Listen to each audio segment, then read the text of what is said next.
ഭദ്രൻ മോഹൻലാൽ ടീമിന്റേതായി അവസാനം പുറത്തുവന്ന ചിത്രമാണ് ഉടയോൺ.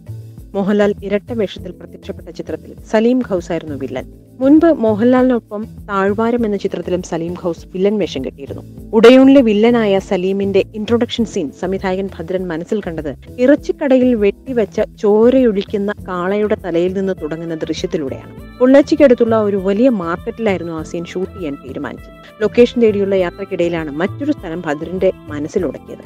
പെട്ടെന്ന് അവിടെ ഇറങ്ങി ആ കാളത്തലയുടെ ഭാഗം ഇവിടെ വെച്ച് ഷൂട്ട് ചെയ്യാമെന്ന് ഭദ്രൻ പറഞ്ഞു. തൊട്ടടുത്തൊരു അമ്പലമുണ്ട്. അമ്പലത്തിന്റെ മുകളിൽ നാക്ക് പുറത്തേക്ക് നീട്ടുന്ന ഒരു രാക്ഷസ രൂപമുണ്ട്. ആ രൂപം ഭദ്രന് വളരെ ഇഷ്ടമായി. അമ്പലത്തിന് സമീപം വെച്ച് കാളത്തലയുടെ ഭാഗം ഷൂട്ട് ചെയ്യാൻ പാടില്ലെന്ന് കൂട്ടത്തിലുള്ള പലരും ഭദ്രനെ ഉപദേശിച്ചു. ഭദ്രൻ അത് ചെവിക്കൊണ്ടില്ല. അമ്പലമടക്കം മുഴുവൻ സ്റ്റില്ലെടുക്കാനും വീഡിയോയിൽ പകർത്താനും ഭദ്രൻ നിർദ്ദേശം കൊടുത്തു.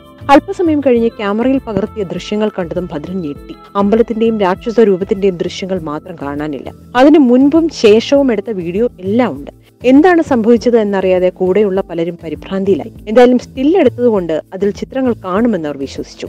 പക്ഷേ ലൊക്കേഷൻ കണ്ട് തിരിച്ചെത്തി സ്റ്റില്ലുകളെല്ലാം പ്രിന്റിന് കൊടുത്തപ്പോൾ പ്രിന്റിൽ നിന്നും കറുത്ത മഷി മുഴുവൻ പുറത്തേക്ക് ഒലിച്ചു പടരുകയും ചില ശബ്ദങ്ങളോടുകൂടി ഉടൻ പ്രിന്റ് കേടാവുകയും ചെയ്തു. അതിനുശേഷമായിരുന്നു ഭദ്രൻ ആ ഉദ്യമത്തിൽ നിന്ന് പിൻവാങ്ങിയത്.